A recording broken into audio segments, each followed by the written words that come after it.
بسم اللہ الرحمن الرحیم۔ شروع اللہ کے نام سے جو بڑا مہربان اور نہایت رحم کرنے والا ہے۔ جو لوگ ہماری آیتوں پر ایمان لائے اور فرما بردار ہو گئے، ان سے کہا جائے گا کہ تم اور تمہاری بیویاں عزت و احترام کے ساتھ بہشت میں داخل ہو جاؤ۔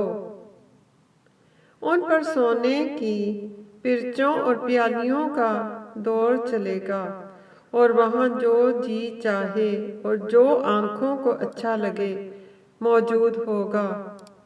اور اے اہل جنت، تم اس میں ہمیشہ رہو گے، اور یہ جنت جس کے تم مالک کر دیے گئے ہو تمہارے اعمال کا صلہ ہے۔ وہاں تمہارے لیے بہت سے میوے ہیں جن کو تم کھاؤ گے، اور کفار گناہگار ہمیشہ دوزخ کے عذاب میں رہیں گے، جو ان سے ہلکا نہ کیا جائے گا، اور وہ اس میں نا امید ہو کر پڑے رہیں گے۔ اور ہم نے ان پر ظلم نہیں کیا، بلکہ وہی اپنے آپ پر ظلم کرتے تھے۔ اور پکاریں گے کہ اے مالک، تمہارا پروردگار، ہمیں موت دے دے۔ وہ کہے گا کہ تم ہمیشہ اسی حالت میں رہو گے، ہم تمہارے پاس حق لے کر پہنچے، لیکن تم میں سے اکثر حق سے ناخوش ہوتے رہے۔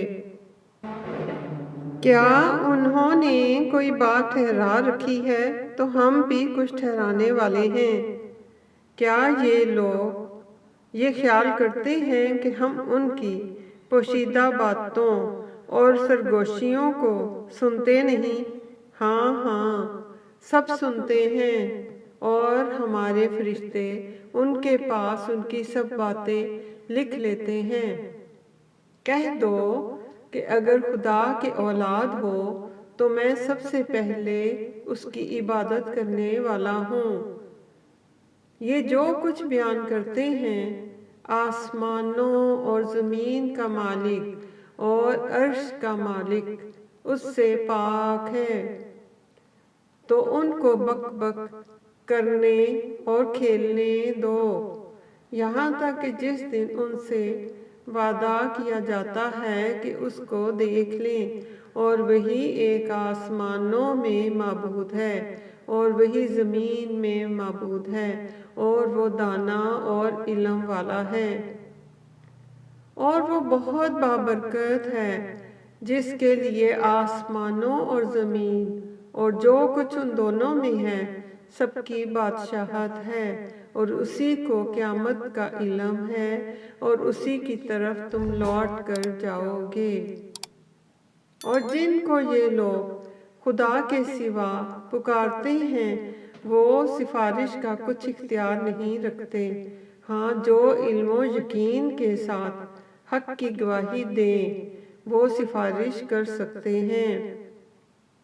اور اگر تم ان سے پوچھو کہ ان کو کس نے پیدا کیا ہے تو کہہ دیں گے کہ خدا نے، تو پھر یہ کہاں بہکے پھرتے ہیں۔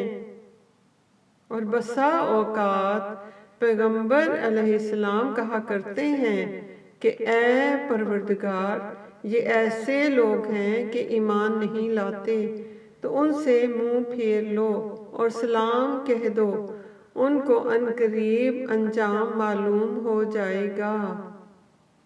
اللہ اکبر۔ ربنا آتنا فی الدنیا حسنۃ وفی الآخرۃ حسنۃ وقنا عذاب النار۔